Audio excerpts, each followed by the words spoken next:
In the meantime, the appointment of Ola Olukoyede as the chairman of the EFCC seems to have triggered public debate on the qualification of any chairman of the commission as provided by the Establishing Act. A part of the public, citing Section 2 of the EFCC Act, hold that the appointment is unlawful and illegal. Daniel Bola, a lawyer and former spokesman of the PDP, pointed out that the Act provides that for anyone to qualify as the chairman of the EFCC, the person must be a serving or retired member of any security or law enforcement agency. Such person must have at least 15 years cognate experience. This view is supported by some lawyers. On the other side of the debate are those who consider the EFCC as a law enforcement agency. They argue that having served as the chief of staff to a former chairman and also secretary to the commission, positions considered high enough, Mr. Olukoyede is qualified to be appointed the chairman of the commission. The missing point in this argument is what is the rank of the chief of staff or the secretary of the commission. This debate may not end soon. To take this conversation a bit further, we're joined by legal practitioner Liboras Oshoma. Liboras, thank you very much for giving us your time. Let's quickly begin from the very top. We are told that the former chairman of the EFCC, Abdurrashid Bawa's resignation made way for the appointment of a new boss for the Anti-Graft Commission. How does it look in the eyes of the law that Mr. Bawa resigned while in the custody of the DSS? You see, with that kind of practice, it demoralizes anybody that is going to head the EFCC. The EFCC chairman has been heading Communicado since he was suspended from office. Nobody has heard from him, and people have been calling for his release or prosecution, including yours sincerely. And then the next thing we had was that the man resigned. Did he resign at gunpoint? Was he coerced into resigning? Was he forced to resign? Or did he voluntarily resign? You know, irrespective of what offense the man may have committed, I think there should be some form of transparency and accountability in dealing with people that have had, high office in government. But the time you treat them, the way and manner we're seeing Abdurrashid may not be treated, Abdurrashid Bawa be treated as if we're in a military dictatorship. It raises a lot of questions. And so now like your reporter Uzonna did ask, we wait to see this same EFCC chairman that is appointed now, we go the same way of others. Magu, in the same vein, was heading Communicado. Even though a panel was set up, at least he had representation in that panel. He had an opportunity of lawyers representing him in the panel. But is there anything in the law that explains or justifies this resignation in captivity? Nothing at all. That's why I'm saying that, it's not enough to just say that the man has resigned. Did he resign at gunpoint? How do you just come? You've not even heard from the man who is alleged to have resigned.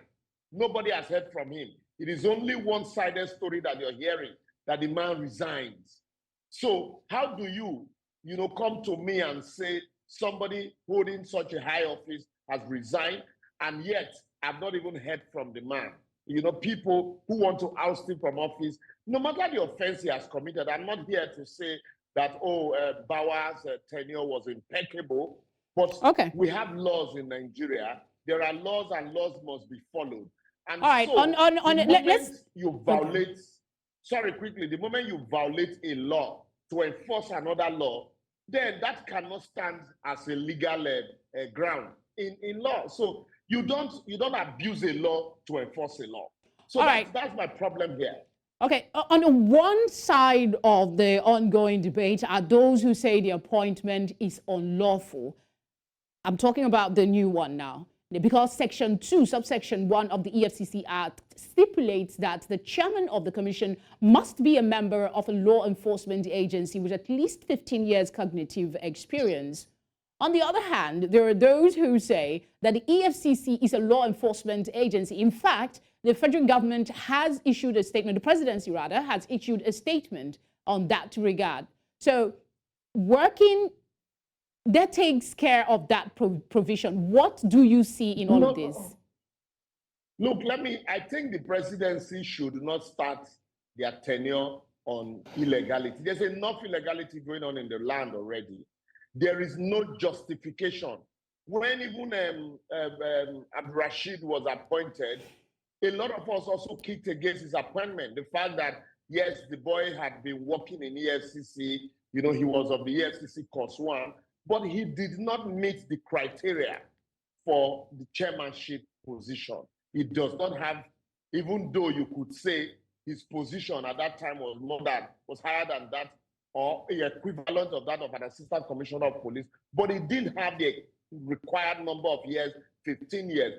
In the same vein, this same appointment also stands law on its head, no matter how the presidency would want to justify it. The young man became, the chief of staff to a chairman of EFCC just in 2016 here, 2016. And what, like you rightly asked, what is the position? What is the rank of a chief of staff to the chairman? The chief of staff to the chairman is the head of administration of the chairman's office. Is just spin and not head. And so you see the way we package resume in Nigeria and make it look so good, building illegality upon illegality. The law is very clear as day and night. You don't even need lawyers to interpret this. He says, but I mean, if I may just chip in quickly and ask, well, in the interest of time, one would expect that the presidency would have checked all their T's and dotted all their I's before they would bring out such a name. So is it possible? Nigeria is a land where those in power observe the law in breach until you go to courts. So the law, like I said, the law is very clear. You must have either a serving or retired member of the government security agency, and you must at least attain the rank of an assistant commissioner of police or its equivalent, and you must have 15 years experience, cognate experience. This young man, I have been called to the bar for close to 30 years now. So does that mean I am qualified to be EFCC chairman? The fact that he's been called to the bar for 22 years, does that mean he's qualified to be EFCC chairman? He's only worked as an administrative staff in EFCC from 2016 to date. So these are not cognate experience that we're talking about, and there's no way the presidency can explain this away. It's standing law on its head, and it shouldn't be allowed to stand. All right, I'm told we're out of time. I would have loved to ask you further questions, but thank you very much for giving us your time, Liveris. My pleasure.